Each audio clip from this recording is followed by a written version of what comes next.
তুমি যে নিজেকে কি ভাবো সেটা আমি আজ অব্দি বুঝতে পারলাম না। আমাদের স্ট্যান্ডার্ডটা জানো? আমার কার সাথে বিয়ে হচ্ছে জানো? Doctor Chaiti Sen. She is a doctor, great student, good human being. আর তারপর হয়তো আমরা এই দেশেই থাকবো না, বিদেশে কোথাও থাকবো, নিজেদের স্বপ্নের জীবন কাটাবো। আর কাকেই বা বলছি, তুমি তো সেই বস্তিতেই থাকবে, তোমার বয়ফ্রেন্ডের ভাঙা স্কুটারে উঠে ওই মেইন রোড অব্দি যাবে।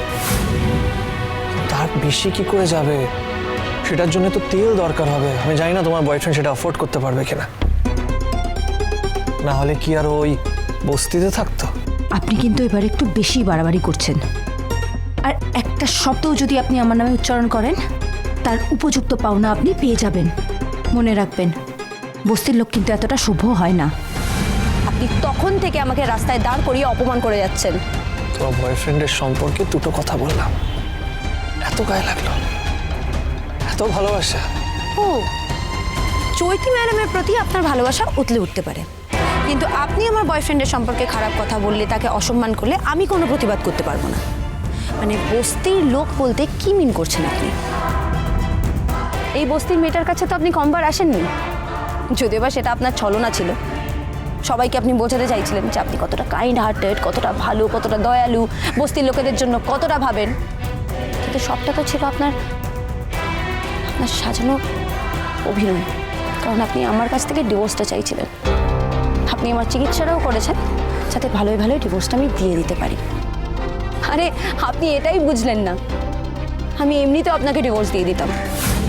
তার জন্য এই চিকিৎসার নাটকটা করার কোনো দরকার ছিল না।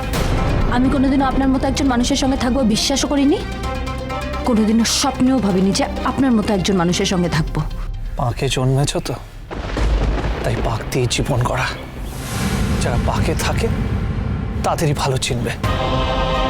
কিন্তু ঝিল, পাকে পদ্ম ফুলও ফোটে, আর এই পদ্ম ফুলটা তোমরা দেখতে শেখোনি, তোমরা শুধু পাখি খুঁজে বেড়াও। যাক, আর কথা বাড়িয়ে লাভ নেই।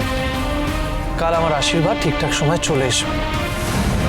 এত খাটাখাটি করে তো আমার অপারেশনের ফিস এইসব দিতে পারবে না, কিন্তু এই যে ফল ওষুধ এইসব প্রোভাইড করেছি সেইটুকু হয়তো শোধ করে দিতে পারবে।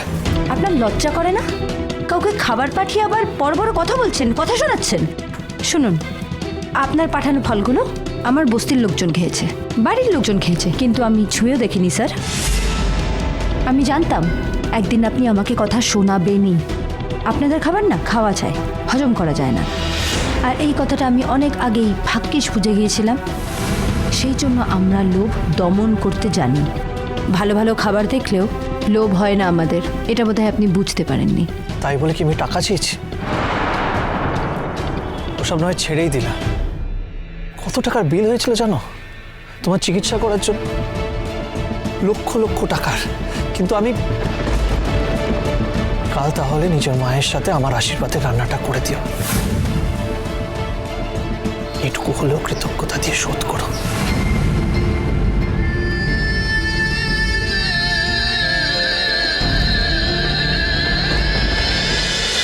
ভোলে বাবা পার করেগা, সোম থেকে রবি প্রতিদিন বিকেল 5:30টায় স্টার জলসায় ও জিও হটস্টারে।